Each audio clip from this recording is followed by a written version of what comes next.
Hey,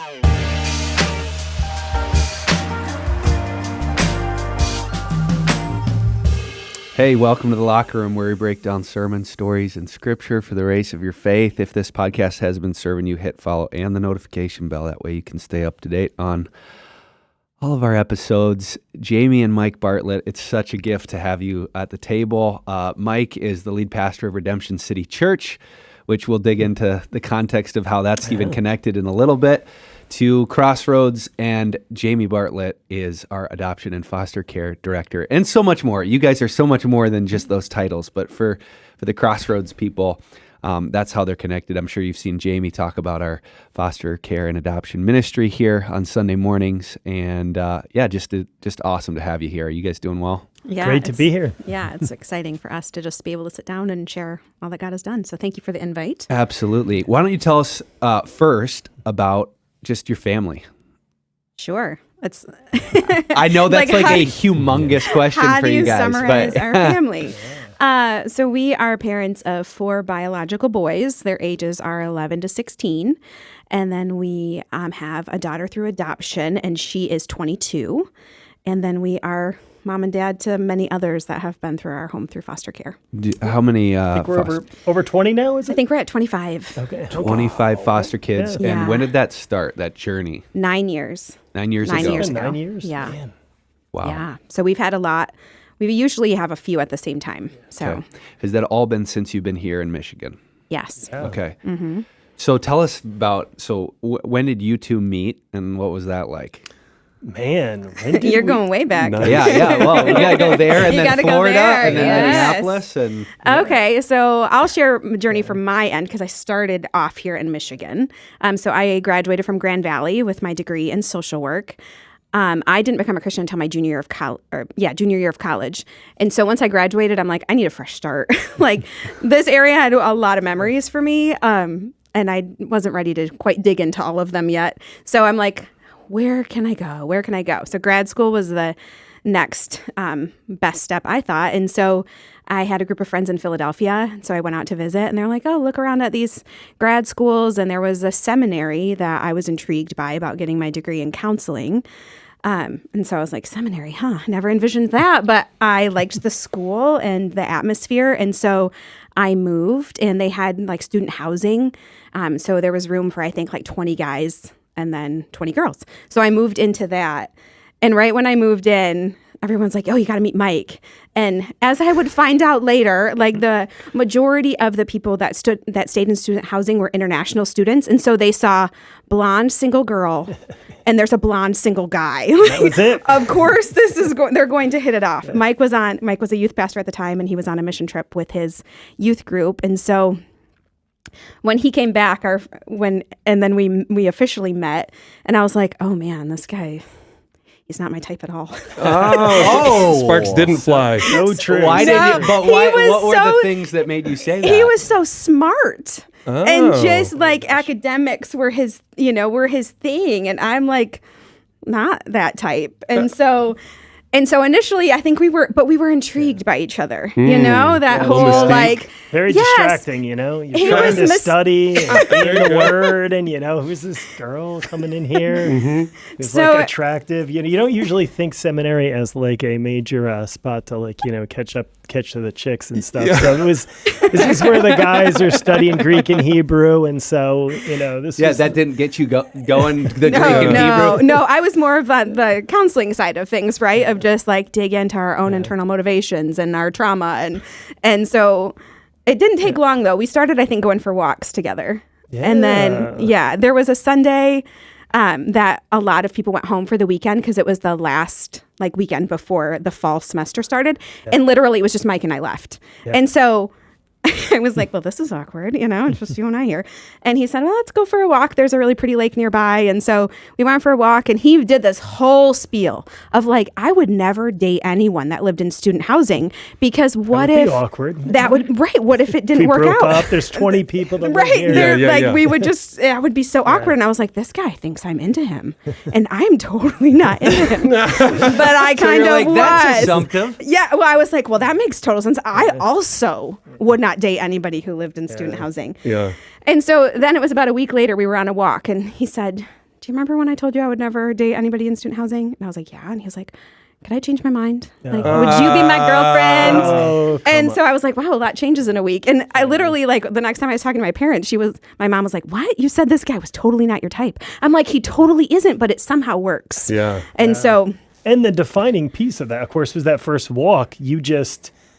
We're just walking, like we don't know each other at all. And you just dropped like your story, like all that you had been through. Well, yeah, Mike's. And I was like, whoa. Mike's question was, tell me about your story. And I have a very complicated, complex story. Yeah. And I was like, well, this will get this aspiring pastor running for the hills. So I was like, I shared not all of it, but enough to give him a picture of it. And I was like, surely that will be enough to push him away. And I got the very opposite reaction. He left me a note that he put by my door the next day of like how God makes all things new and how, our sin, scarlet is, we're washed white as snow. And I had never gotten that reaction from anybody that I had shared any of my story with. Wow. And that was really powerful for me. So I was like, well, if he sees all that I shared with him and is still good to go, then let's do this. So, so we dated for 4 months. He had proposed and we had a 6-week engagement. So we were like met and married in like 5 months. Wow. Got married here in Michigan in February. We did. Great time for a wedding. Great time for a wedding. It ended up being like venue. 65. Yeah. Yes, that is true. Because we were like, all right, well, why wait? Yeah. And so we were like, well, let's get married in February because there's venues open in Michigan. Oh. And it ended up being a sunny 65-degree day. And the sun came out, the snow melted. And, it was beautiful. Clouds parted. It was magical. It was magical. Yeah. So then from there, do you guys stay in Michigan right away? No. So we were living in Pennsylvania at the time. Okay. And so that's where we were. We drove in. Her mom planned the whole wedding. We rolled in and then we rolled out. Yep. Went back to 3 days later. Went back to Pennsylvania. Mike continued on with his seminary degree. I can't remember if it was at that point that I'm like, I'm not really a school person. Yeah. I really only came to grad school to, figure out my next steps. And now I'm married. At some point, I know what happened. Yeah. We got offered like a timeshare in Florida, but someone was like, we can't make it to this timeshare. Would you guys want a week in Florida? Mm-hmm. And we were living literally on like $500 a month. So we were like, yes. we do. And so we drove 20 hours and the next Sunday was Easter. And Mike said, we are not going to vacation like pagans. We are going to go to church. It's Easter Sunday. And I was like, why? We can be at the beach. But so we ended up going to a church that Mike would end up getting a job at, a full-time youth ministry job in Florida. So we moved from Pennsylvania to Florida then at that point. I love it. And then from Florida, eventually, you sensed the call to plant a church. Yeah. Mm-hmm. So tell me a little bit about that, both of you, but starting with you, Mike, because obviously you went to seminary to be a pastor. Yeah, kind of backed my way into it a little bit. I was wanting to head in a totally different direction, was heading to law school and, was in going 180 degrees different direction. God kind of stopped me dead in my tracks in my senior year of college, and just got kind of crushed by like the weight of who God was, and I don't know what was going on, but I'm senior in college, like heading to law school. I've got acceptance letters, and I'm like ready to go. And just a few major life-changing events happened that sent me off to just take a year of seminary, kind of defer everything and jump into it. And so my whole family was in ministry, and so I was kind of running the opposite direction. And so getting into seminary, I was just like, all right, what am I going to do in seminary? Because I don't want to be a traditional pastor. I don't want to do traditional ministry. Like I've seen that. And like so many guys at that era, they're right in the tail of that Gen X crowd of pastors who are all just shaking everything up, and a bunch of, disaffected youth pastors who are all like, man, we're not going to do church the way our parents did it. And so I was like totally just swept up in that and seeing some of these great pastors, Matt Chandler, Tim Keller, some of these guys that were doing incredible ministry, reaching people that nobody else was reaching. And that for me was just like earth shattering. I'm like, I want to do what these guys are doing. But meeting Jamie and Doug with some other human beings, I'm like, man, I am not ready for this at all. And so that was since the move down to Florida. We were like, man, we need like ministry experience. We just need to be immersed in the life of local church and just digging in. Because I had gone like full speed ahead into law school to like seminary, was very theologically minded, very heady, but not a lot of ministry experience, not a lot of like people. Mm-hmm. I was the head and she was the heart. And so we had a lot of work to do to kind of had a lot of work to get ourselves in any kind of position to do anything. But I wanted to plant almost from like day one in seminary. it was in you.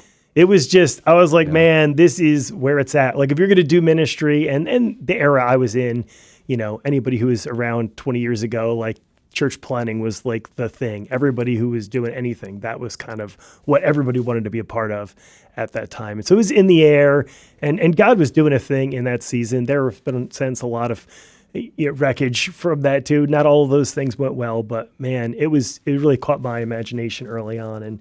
And so the journey was more actually getting from the dream to the actually seeing something planted. And what I remember just about that season a little bit is not understanding what being married to someone in full-time ministry was like.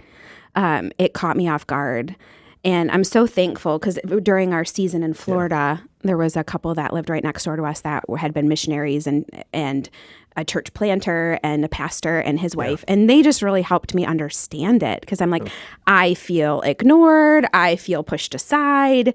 Like he is very passionate about ministry, but I was like, how do I participate in this in a meaningful way and not just feel, you know, kind of left behind in it all. And so I think that was where we really grew in terms of like kingdom partnership. And this is not just a you thing. God is calling us together and then as a family into this. And that was just a really, I think, growing, stretching time for us that season in Florida. It was really hard and it was really good all at the same time. Yeah, I can remember Bob and Joanne sat us down and were just like, you know, you guys, like you were working 7 days a week, like you were running on adrenaline, like jet fuel to reach the community and neighborhood. And, you know, I was driving around in my little pickup truck, picking kids up all over the neighborhood, bringing them out to play basketball and, you know, the typical youth ministry thing. And, you know, it's in all the local middle schools and high schools and just running like 1,000,000 miles an hour. And, Jamie was just like, what is going on here? And so at that point, I was like the passionate, full of steam. Now I feel like Jamie has taken off and soaring off in her foster care adoption ministry work and we're lots together. But at that point, it was like I was running full speed ahead, and they were like sitting me down, like, "Dude, you are not going to make it. Your marriage isn't going to make it.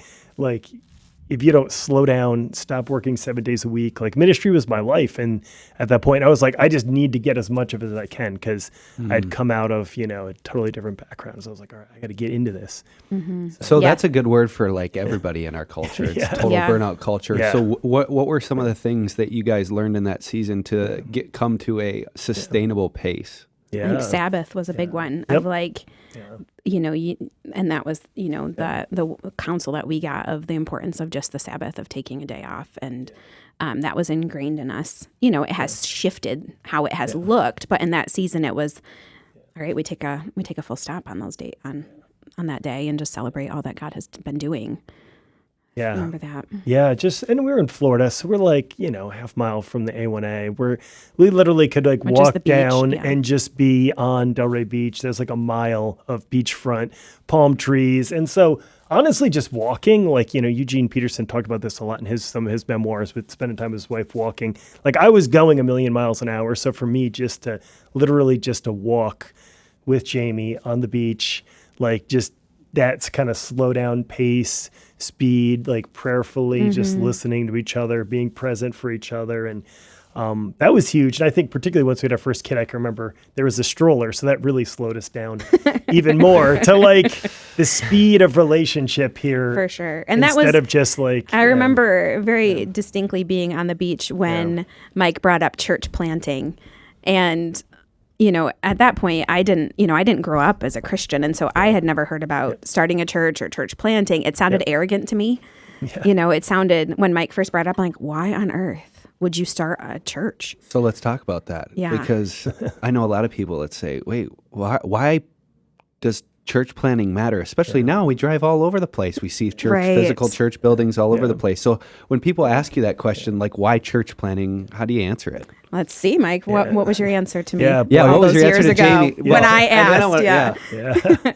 Yeah, because all the cool guys are doing it. And that totally would not have been enough for me. Yeah, your youthful ignorance God was using. That was kind of like, hey. And I was like, boo, that is not enough for me. We were we were sucked into guys that were really doing ministry, I think, that were reaching new people. And so I think that helped get us over the hump. But boy, moving to Grand Rapids, talk about a different conversation. I mean, just depending, like I grew up in the Northeast, and so there just aren't a ton of churches. So planting churches made sense because there were no vital, lively churches. Well, now, not that there weren't any. There needed to be more. Right. There needed to be a lot more. I mean, the Northeast is not, I mean, it's not like Europe, but I mean, it's definitely much more unchurched. Then you move to a city, Grand Rapids, with 1,000 churches. And then everybody, there's nobody who was not, it wasn't just Jamie anymore. Everybody was asking me, why on earth would you put a church in a city with 1,000 churches? I used to joke around about it being Jerusalem or Steepletown or all those goofy things. And I don't think that's true really anymore, but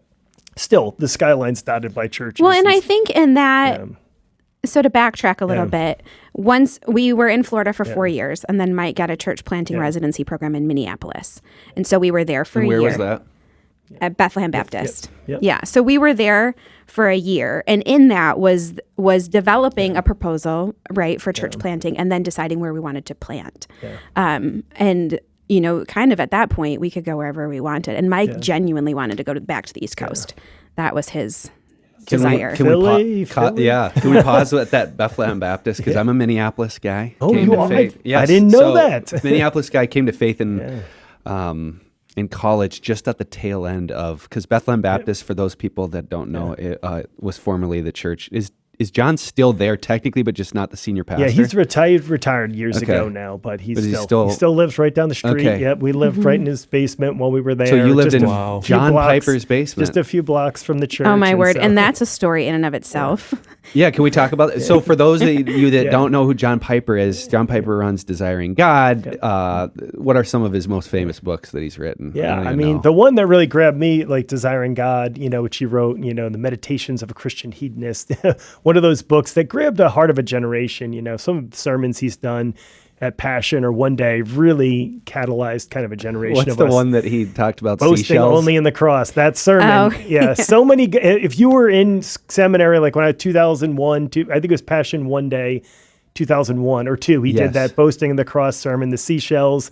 Everybody I knew was like, man, we're all in on this, you know, radical ministry mission picket, and church planting was probably the closest thing to that. But I only say that to say he's this mega figure, and here you are. He's the real deal. You're living in his basement. Yeah. Well, it was so funny because we were getting ready to move. We knew we had been accepted into the residency program, and we had a newborn. We had a 2-year-old. He wasn't even 2 yet, about a year and a half, and we had like a month-old baby.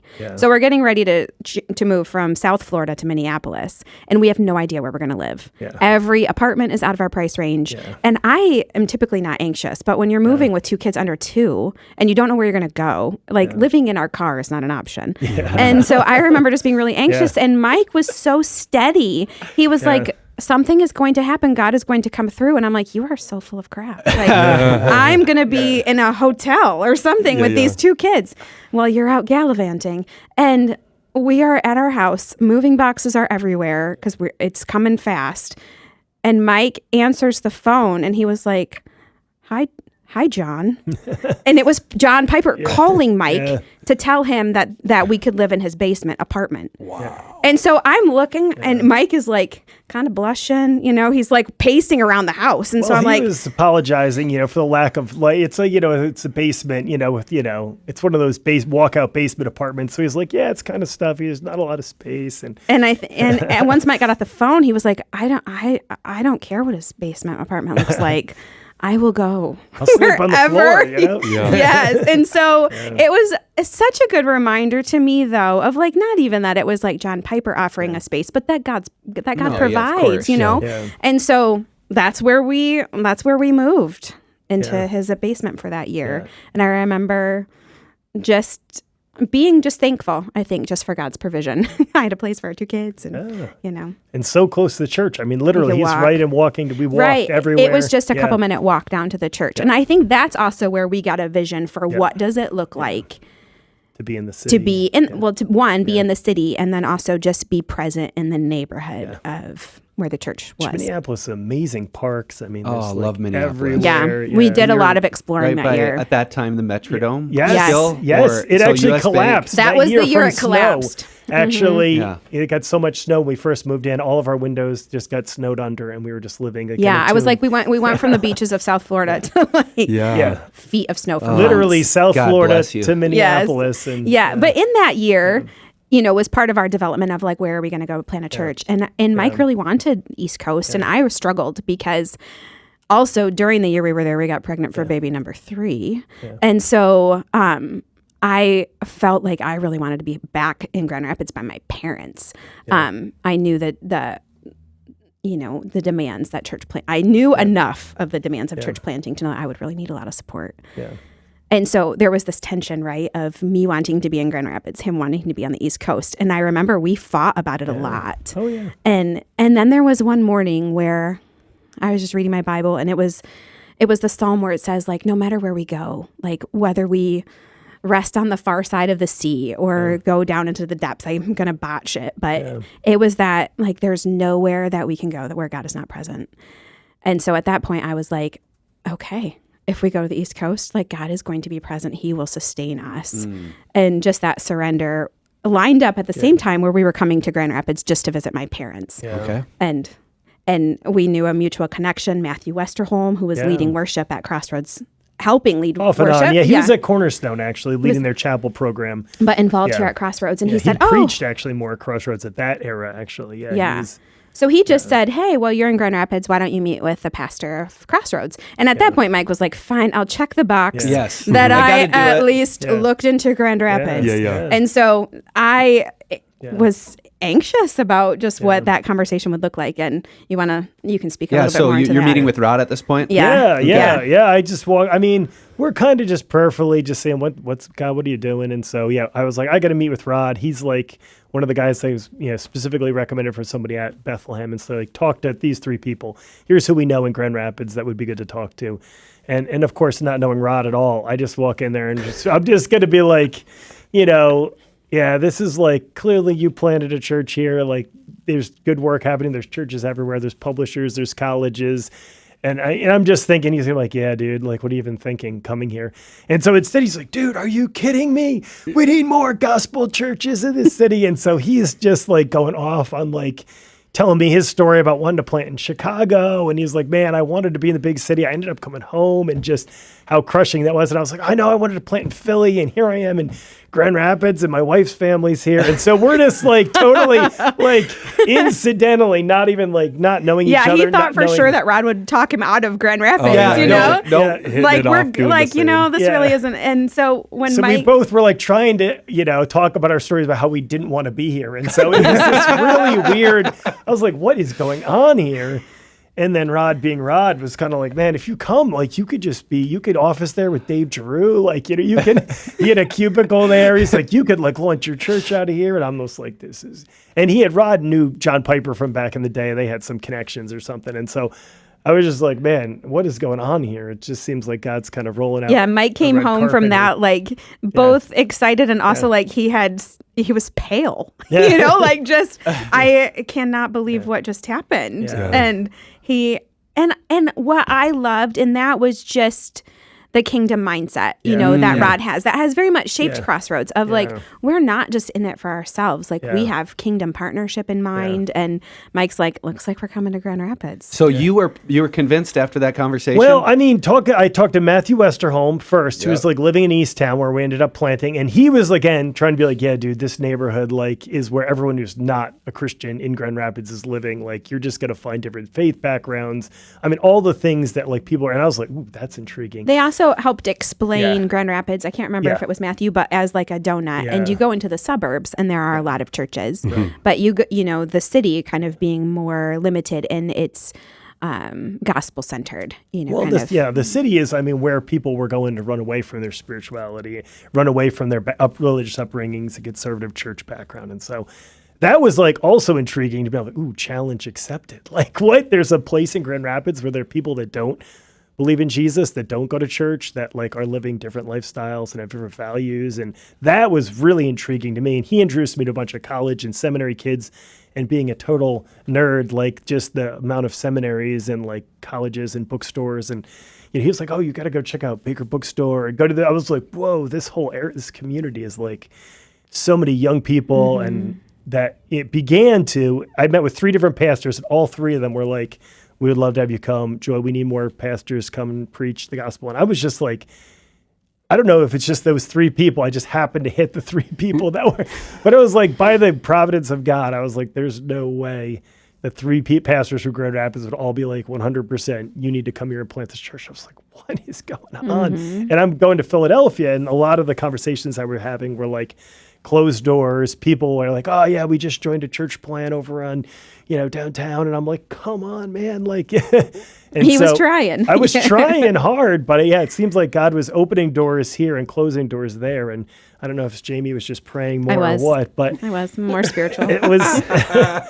It was just like everyone was conspiring against me to be here in Grand Rapids. And so including God. Yes, I know, right? Much to my chagrin, I was like, oh gosh, am I going to end up in the Midwest? This is the worst. There's no mountains. There's no beaches. I was like, he would find out that there are pretty great beaches. There are some beaches. There are some here, but I was totally like, what a terrible place. Yeah. So but I think also the inviting thing about it was Rod, said to Mike, like, spend a year at Crossroads, just get So acclimated. did, We did. Yeah.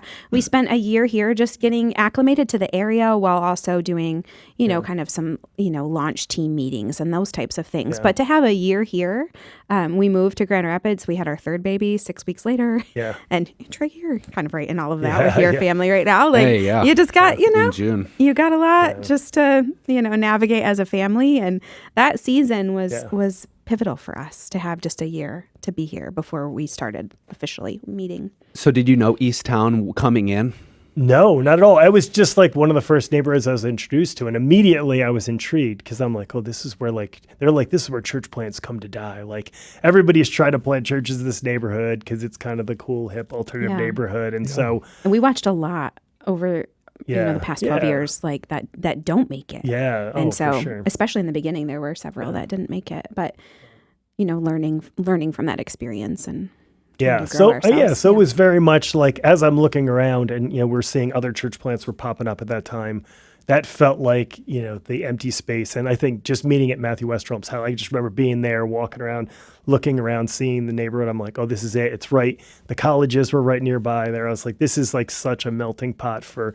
The folks that I was like, man, I would love to be ministering. What a treat to do this. And so it just felt like I'd kind of rolled a red carpet out for us in that regard to be able to minister in the one place we felt like in the city that just didn't have a strong witness or a church presence there. And it also gave us the opportunity as new church plants to try new things. Like we're able to kind of be like, hey, what's going to work in this community and neighborhood? How do we hang out? We're hanging out there grabbing brews down at Harmony Brewing Company. And, we're just mixing it up with the people in the neighborhood and trying to be like, how do we like speak the lingo of this community and neighborhood and kind of get past a lot of the barriers because, we found immediately into Grand Rapids where people immediately you bring up that you're a pastor or you have a church background. It was just an immediate wall in that community because it all have stories. Like everybody would be like, church, what we now call church hurt stories were just all over the place. It just didn't have a hashtag at that point. And so we were stepping in going, how do we get around those people's that knee-jerk reaction against the church, those defenses, and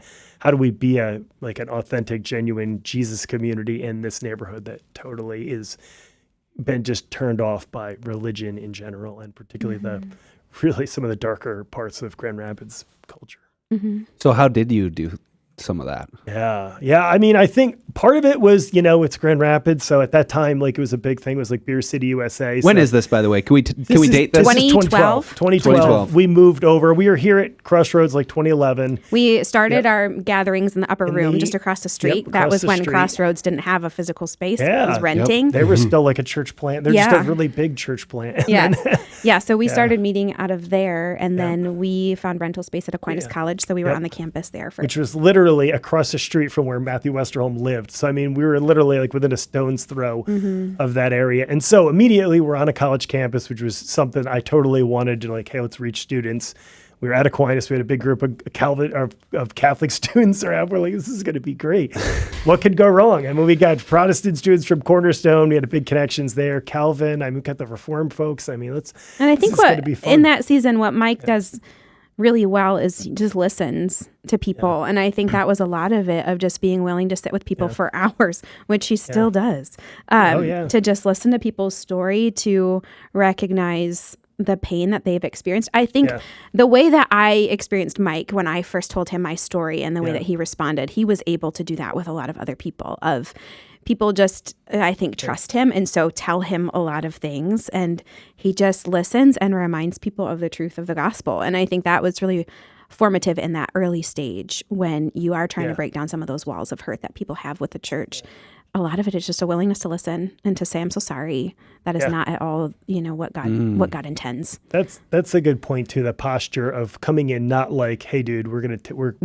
killing it. We're the next great thing. There's we're taking over Grand Rapids. We're the cool.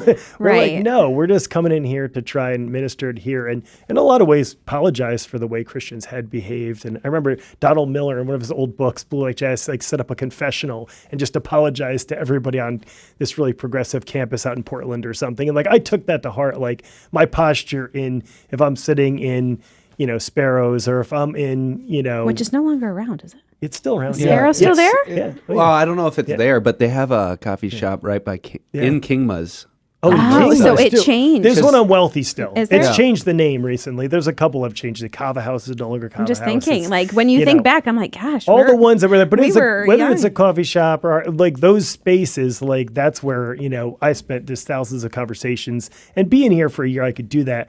And then once we started, it was all about community. For us, we just have to immerse people in community. And so people were in our home from... We had learned a lot from, Jeff Vanderstelt's model of... Day one. Yeah, of doing a lot of those SOMA trainings and just what it looks like to be intentional community. Yeah. That shaped a lot of our kind of early years. That really drove it, because I wasn't a good I was not John Piper, and I'm still not John Piper. So it was really the relationships that really drove it in those early years. And I think just that real scruffy authenticity of just hanging out in each other's homes. And and we're even trying to keep that now that we're in a building now. It's kind of weird. That was also one of the things when a building became available. A lot of our people were protested. Because it does take away from the meeting in homes. Yeah. Now you have a central location, but at some point that becomes necessary to have some kind of meeting place. I can remember there was a season where we had, I don't know how many, we maybe have 100 people, meeting with us on a Sunday morning.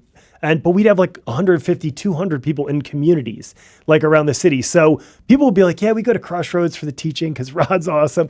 But Redemption City is where the community's at. And so for years, there was where we had more people in small groups than we had on Sunday morning. Our preaching was pretty, subpar, because I had no preaching. Our music was, it was you got to start somewhere. Yeah, it was struggling, but there was definitely that gospel and community was really, really kind of the playbook early on. And I think you recognize this in local churches.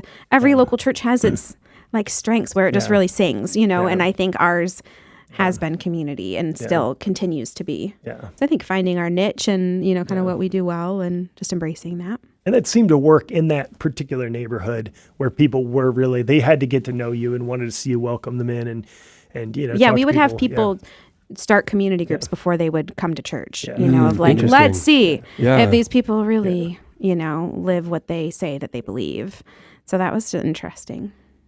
Well, you just answered the question of why plant churches, which is since flavors. The early church has begun, and this is true still statistically today, that planting churches is the number one way to reach new people. Yeah. Period. Yep. And it's not even close. Yep. Right. And that's what you guys, now, how many years? So this is now 12 years. Yeah. And then you moved into your new building, which is where?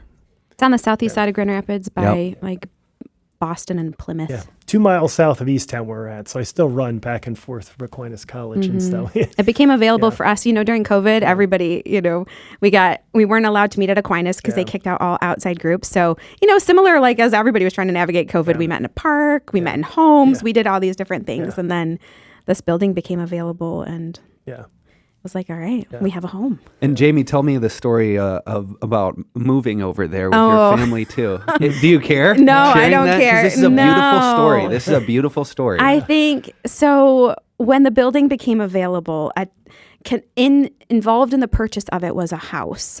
And at the time, we were living in what I still consider my dream house. Yeah. I loved it. It was built in 1890, beautifully restored, not by us. We just got to move in and enjoy the Heritage amazing Hill. kitchen, all of these things. But for where our church was at the time, we could not, as a church, afford both the building and the house.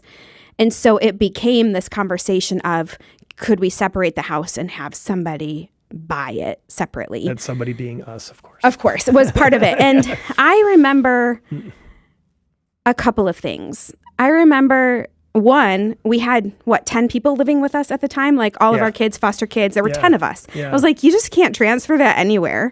Like, this needs to be the right kind of house. And I'm like, we needed 5 bedrooms. That's what ours had. And I'm like, and I'd driven by this house. I was like, there's no way that house has 5 bedrooms. It has 5 bedrooms. And so for me, that was like, okay, well, I can't use that as an excuse. But I think for me, I remember just sensing that this was an invitation from God to let go of what doesn't last, you know, and I didn't feel any pressure. Like Mike was so great of like, Jamie, we can stay in our house. We can figure out another way to make this work. I know you love our house. Everybody knew I loved our house because we would have people over all the time. And our elder team was like, we can figure out another way. You don't have to do this. But I sensed just an invitation from God of like, I can do this as an act of worship. Like Mike loved the office that was attached to the house. And so cool. It's like, what does it look like then to just release my quote dream house for the kingdom? And How has the Lord blessed that obedience? well, I mean, to say that it's all been easy would be a lie. Yeah. I struggle a lot. I went through all the stages of grief of like grieving this loss of house. Yeah. But I think it's just these eternal reminders of like one day, like I will be in the ultimate dream house in heaven. And if I have to give up a house temporarily on this earth to just have more of a taste in my mouth of the kingdom to come, then I want to do that. I want to have open hands with physical things. And our house, it's still able to hold all of our people. Yeah. All the people that I want and living with us can still live with us. And yeah, there are things I don't like about it, and that's okay. Like I want to be available for kingdom dreams and not just my own. That's so beautiful. And this might be a perfect segue into, because you talked about all of the people. So along with the planting of the church, God stirred another kingdom dream in your heart, which obviously he had been preparing you with your counseling background. So he had been planting and tilling that soil, and you talked about even God's redemption in your own story, which perfectly suited you guys to set you up to become foster care parents and adoptive parents. So talk to me a little bit about that journey and where those seeds were planted in both of your hearts. Mike, were you on board right away? Were you not? Like, No. Okay, so yeah, just walk me from kind of the beginning of that, and then yeah. So where it really started, we had been married for 9 years by this point. We were living in a house right by Aquinas College, where our church was meeting at that time, and we were pregnant with our 5th baby, and that was a surprise. We were like, let's just do a full stop at 4. And then we got pregnant for our 5th. And I was ready for a full stop at 4. We should just clarify. I was like kind of ready. You could have gone for a dozen. Yes. Full basketball team. Yes. And so we ended up losing that baby about halfway through my pregnancy. Sorry. We had to go through the delivery at that point, and it was another little boy. And that was a hard, it's grieving. And I knew at that point, like, I need to lean into this and really grieve this. It's very sad. But in that conversation, Mike was like, we need to make this official that we need to be done with having children. And so at that point I was like, okay, like I get that. I understand that. Like, and so we had kind of made that shift of being done with having biological children. And we went away for our 10th anniversary just a few months later. And we were, again, back in South Florida, walking the beaches of South Florida. And Mike had been able to share kingdom dreams about church planting. And then at this point, I was able to kind of share, like, I get it that, that we are full with, biological kids. Would you consider being, considering adoption or foster care. And he was like, yeah, no, I don't think so. That sounds a little intense, right? I think was your initial response. We had a full, we just to give you the vision for it. Like, we had 4 kids under 5. We had several college students living with us. No, not yet. That wouldn't happen yet. Not yet. We were still right. We were still in Home Dean, right. But but our life, we just planted a church. People were always in our house, even if they weren't living with us. That's true. Some people might have crashed on our couch. I don't know. Like, there was a lot of that going on. So our lives were full. They were very full. And they were full to capacity. For me, I was like, in that season, I was just I wasn't just a stay-at-home mom, but I had made the choice to stay home with our kids. And having a social work background, I missed that hand that I had in community outside of the church. We had a lot of church relationships, but like, I feel like something is missing, and I want to have a hand in the community.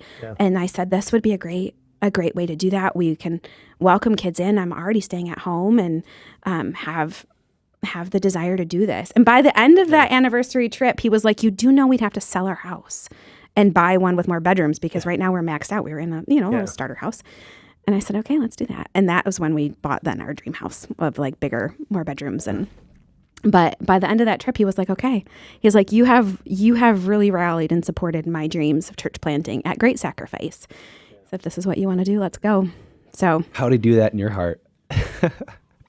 Take a very big deep breath was all, because I was finally like, the child years are over. Like, you just planted, you birthed a new baby. Birthed a new church. Yes. I was kind of tired at that point, and so it was one of those moments where, she could just be very convincing. I don't know. She could be very persuasive, very compelling. When she wants to get something, she's kind of like. I was not manipulative though. No, like, don't. No, I mean, maybe there, but she's like a guided missile. And so if she gets a dream in her heart from the Lord, it's just like he has used that phrase a lot with me. Dialed in on it, and so you could try and get in her way, but it's and usually you'll just get blown out. You'll just get blown out of the way. Blown out of the way. But it's always an adventure, and it's always a lot of fun to go along with these sort of things as well. And so, I really did feel like, though I logically I believe that what she was doing was incredibly noble and wonderful, and would probably be wonderful stories. I was like, this is going to cost me a lot of my sanity, and. Also being more of a private, introverted person, I was like, I like having my own house and my own space. And so this was like, oh no, we're opening up our lives even more. Like being a church planner, like you've opened your life up.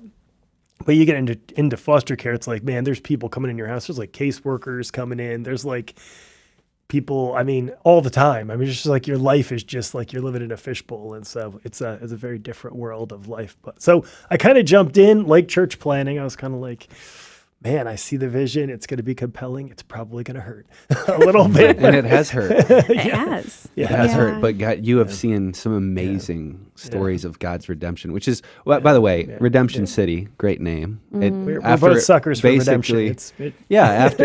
After just hearing, it's almost like the name picked the church after, for just sure. the heartbeat Pretty of what much. you guys I are. remember when we were talking about the name with like our team at that point, and I was like, there's something like God brings redemption, and like let's go for that. So one of my favorite stories of redemption from your guys' foster care journey is one of your foster care daughters who ended up in LA. Do you mind sharing that story and just God's redemption in that? Yeah, she was our first one, the first girl that we had.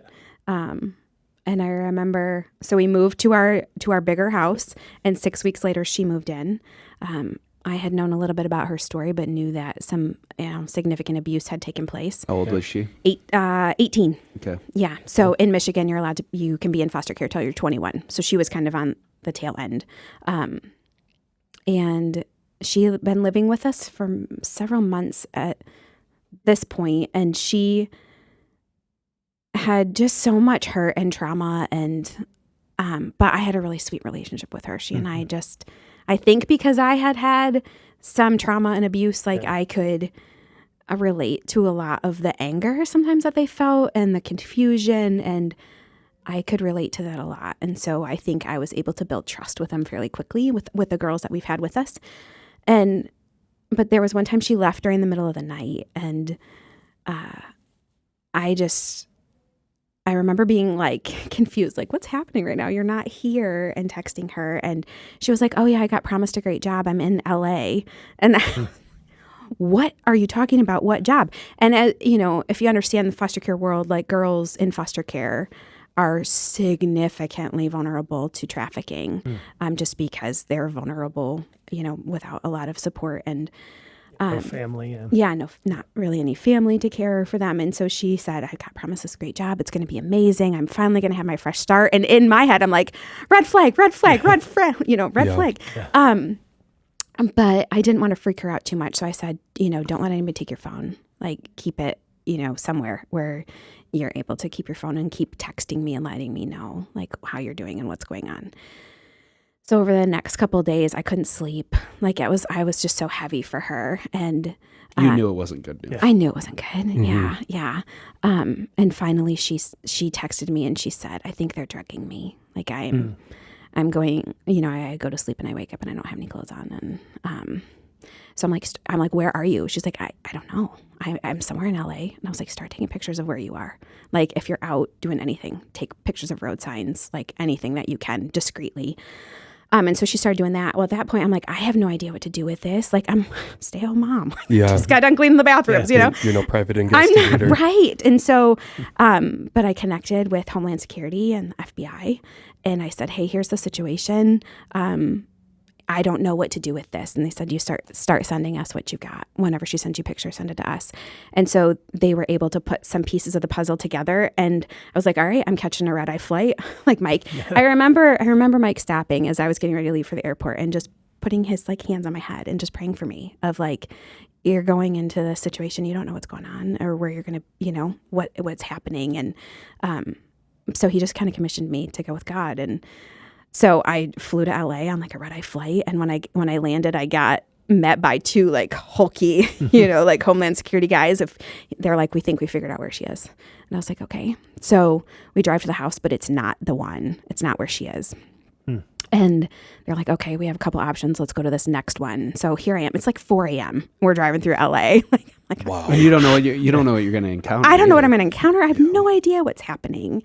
And so we pulled up to the second spot, and I just remember thinking, this is it, because there was a house and then there was a rundown trailer behind it. And I was like, I think that's where they are. And sure enough, that's where they were. And she was there with another girl who was in foster care in Michigan.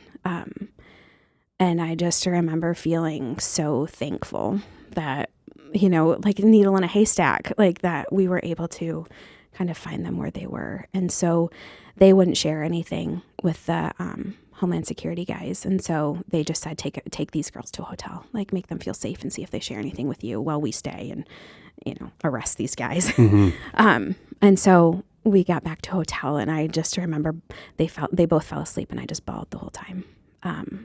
So you had never met this other girl? No. But they gave you like legal rights to bring her back to Michigan? Her back to Michigan, yeah.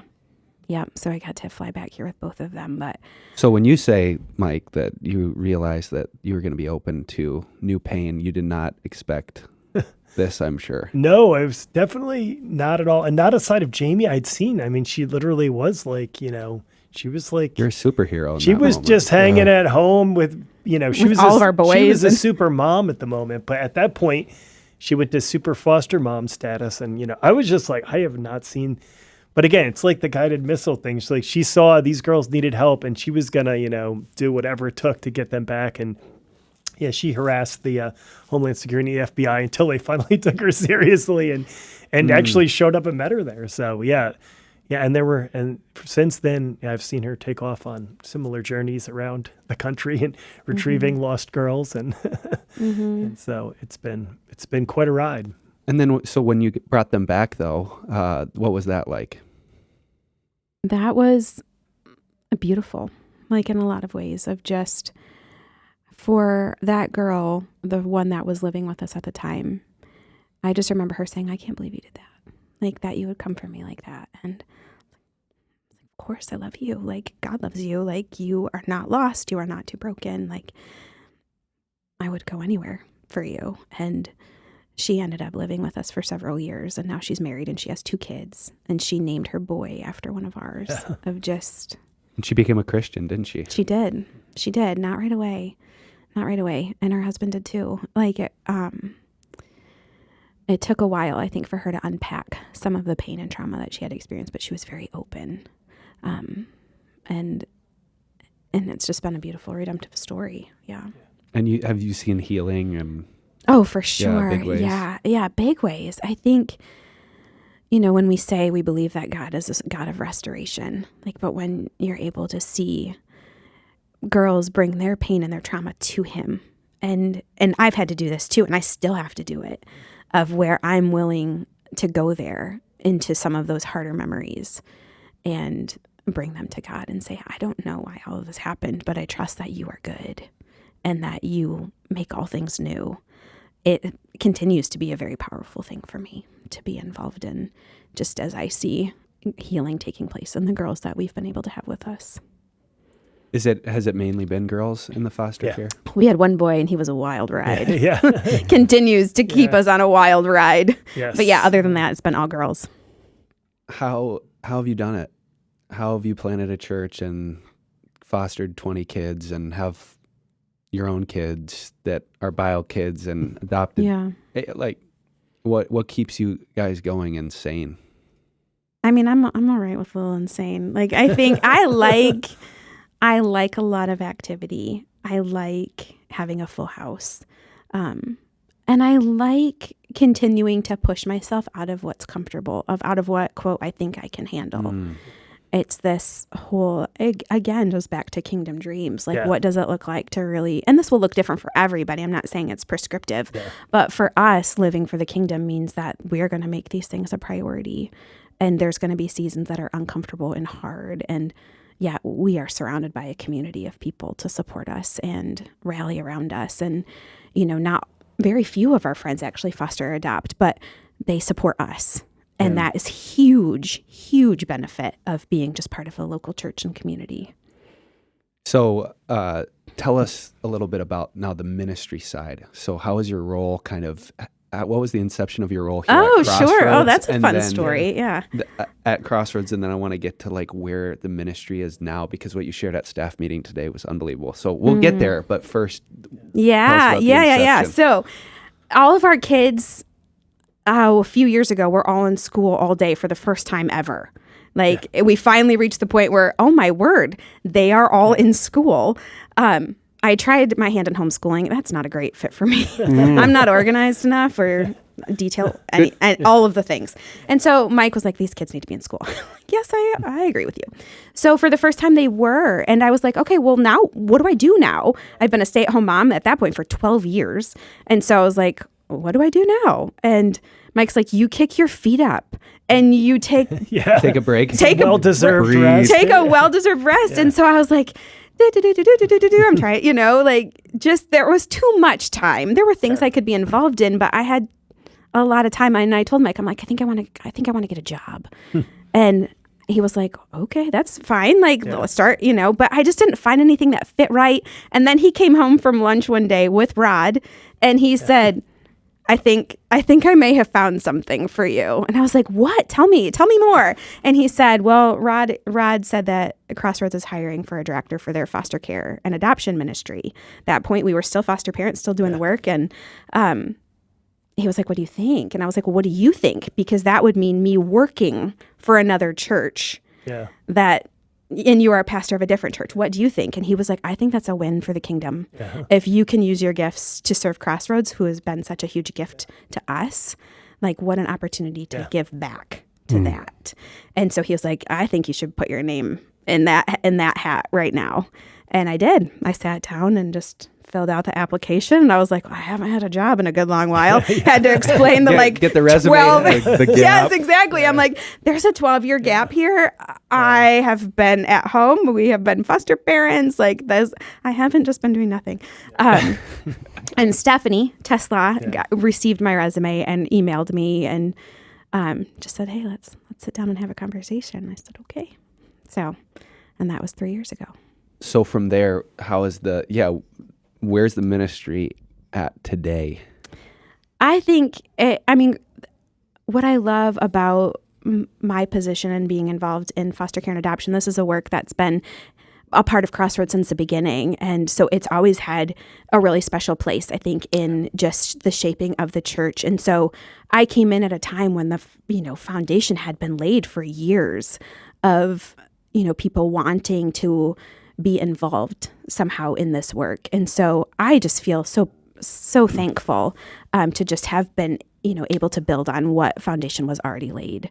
And so there's a lot of enthusiasm around it. There's a lot, for families that are involved in foster care and adoption, there's a heaviness that comes with it that I can very much relate to of, yes, we believe God has called us to this. And yes, it's very hard. It's hard work. It's hard work. And so what does it look like then for the church community to support one another? Yeah. We need each other. For sure. And that's what I love. Like it's, there aren't a lot of places, and obviously this is not to toot Crossroads horn or Redemption City's horn, but it's like, I think both of our churches really do have that DNA that we do believe in the one church of Grand Rapids, and then obviously the one universal church. And so that means that we're not competing against one another, but we're actually locked arm in arm. And so that's one of my favorite things. Obviously we have Glory and Aaron Goodrich here. Glory's on staff. Aaron is the pastor of Soma Church. So, right. It's like, how can we use our gifts to serve one another? Yeah. And I think that can when the church can serve together and pray together,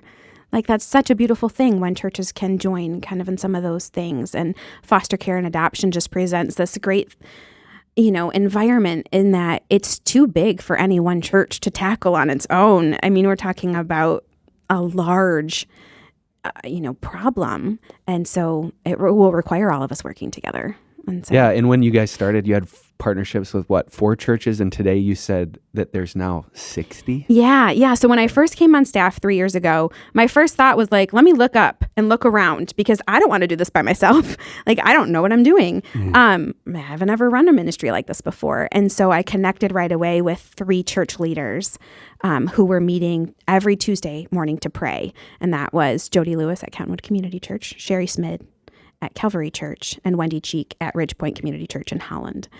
I somehow emailed them and I was like, hey, I would love to just see what you're doing, and was warmly welcomed in as like, yes, join us. Like, we get together every Tuesday morning and pray and just ask God to move in our ministry areas. They were all 3 leading foster care and adoption ministries at their churches. And so just the beauty of being able to do it with others. And so, it started as us 4 moving together and just praying together every week. And now that has grown, to over 60 churches of just uniting around how do we support vulnerable kids and families in our area. I love it. Yeah, it's been really great.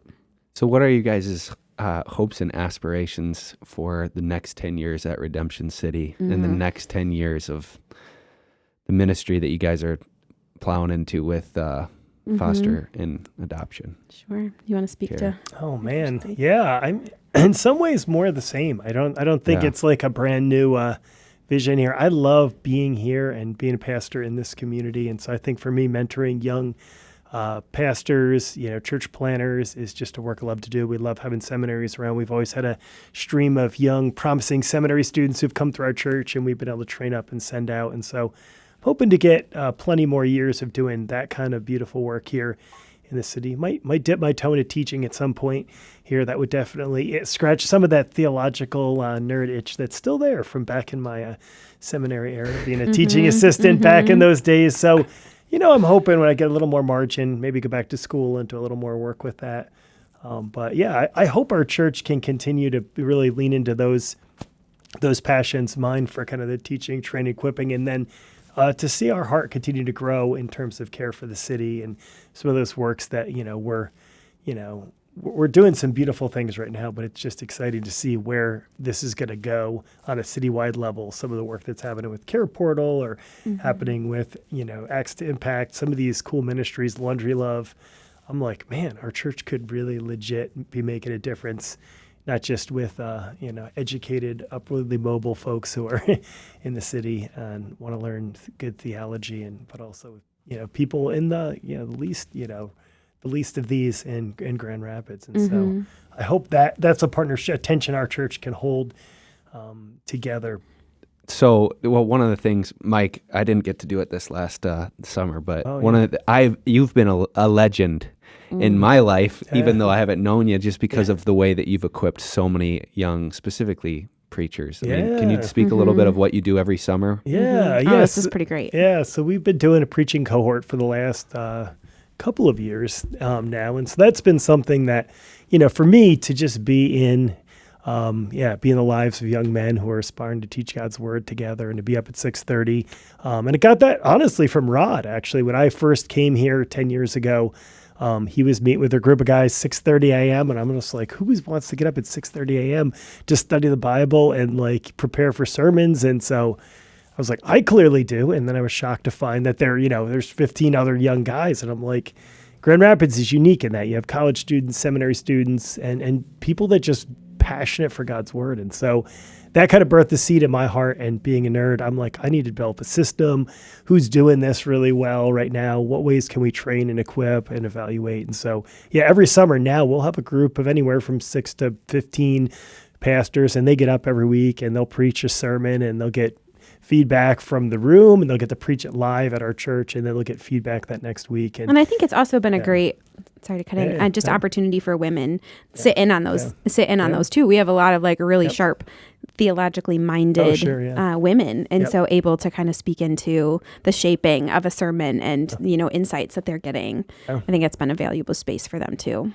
So for you, Jamie, and obviously you guys both can answer both of these questions for one another, because you're just as much involved in Redemption City, and you're just as much involved in the foster care. But for you, what are your hopes and dreams for the city of Grand Rapids when it comes to caring for the orphan? Sure. Yeah. I'm part of an organization, we've been getting a lot of coaching from the Christian Alliance for Orphans. And one of their initiatives is called More Than Enough.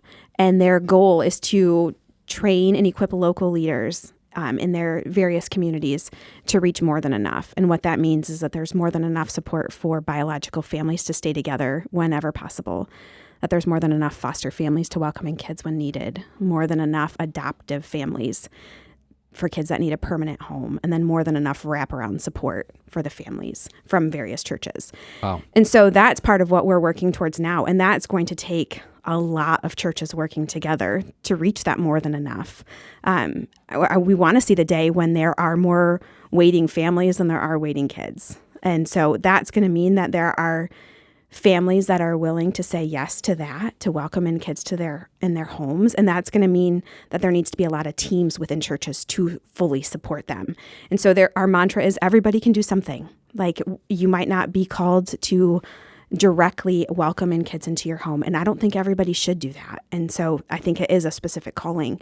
But then everybody can do something. So if someone's like, I love to bake, well, great, because families love cookies, And so just this vision of the body and local bodies doing what they're called to do, but then also linking arms with other local bodies. And so I just have this big kingdom dreams for the ministry here at Crossroads of how it can just continue to grow and develop, but then also for our city to see a lot of just churches rising up and working together so that there's more than enough. I love it. Yeah, that is just amazing. Just a question, as somebody without kids myself, we're married. Are there any encouragements you would give to somebody else in a similar situation to us if we're interested, don't know where to start? What would you say? For sure. I mean, I would say, again, everybody can do something. And so what do you and your wife like to do? What do you enjoy? Because I think as much as we can match people's passion and gifting with a responsibility, there will be more enthusiasm around that and longevity. And so if you're like, well, we have Friday nights free, I'll say, oh, great. There's a family within Crossroads who, the parents would love to get out for a date night. Would you be willing to go and hang with their kids? Yeah. Can you say that again, though? Matching. I love that idea, right? Because I think we overcomplicate mission sometimes, and you just put it in such a beautiful term. Oh, gosh.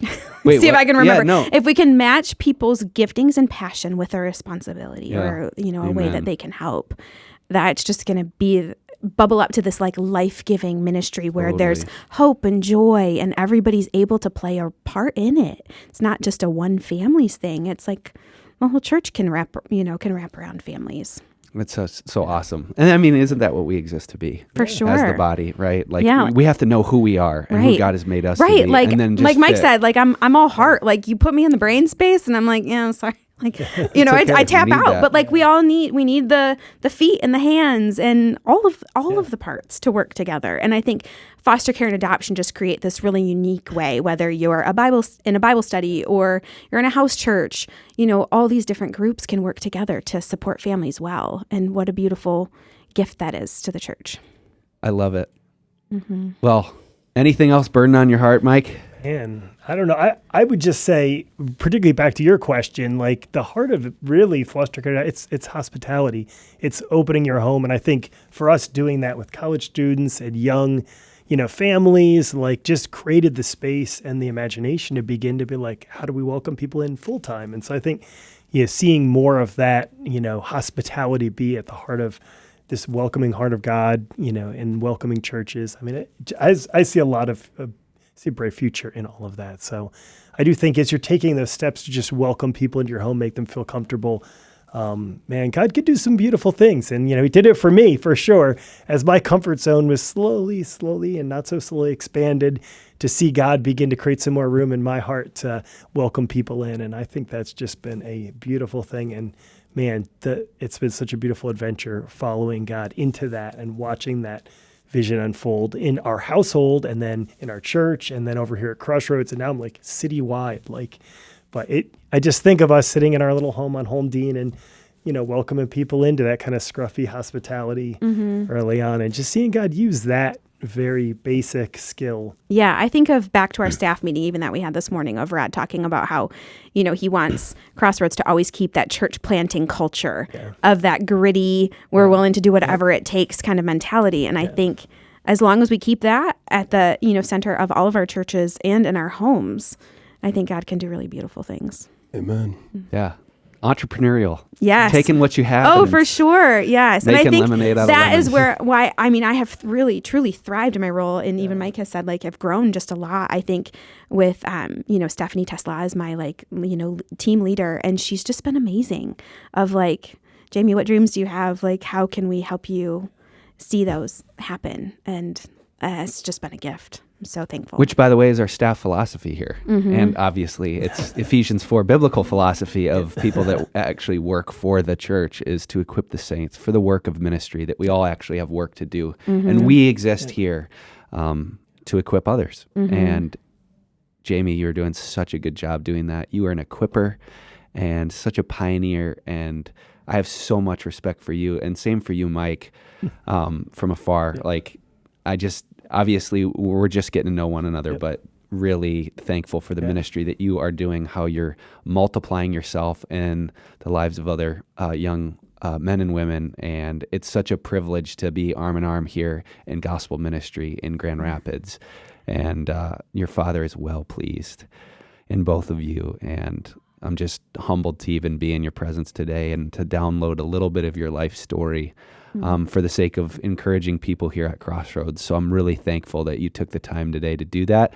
And if you're interested, you can check out Redemption City online, or if you're interested in foster care and adoption, you can email Jamie. You can find her email right on our website. Anything else that people might need to know about just the nuts and bolts of if they want to Sure. get Yeah. I involved? mean, I think just to do a little deeper dive into our ministry right now, we're doing an initiative called CarePortal that Lindsay Gustafon is helping me with, and we Awesome. can link her contact info and show notes and different things. And then Esther Vugteveen is helping me with wraparound care of foster and adoptive families, specifically within Crossroads. And so, I mean, the three of us are a pretty great team. And Missy Weissman has been a huge help to me. So there's just lots of people within Crossroads that are truly engaged in this work and make my job very easy and joyful. I love it. Well, there you go. Yes, there it is. So grateful for you guys. This is the locker room where we break down sermon stories and scripture for the race of our faith. If this podcast has been serving you, hit follow and the notification bell. That way you can stay up to date. Follow us on Crossroads Locker Room on Instagram. We love you. See ya. Locker room.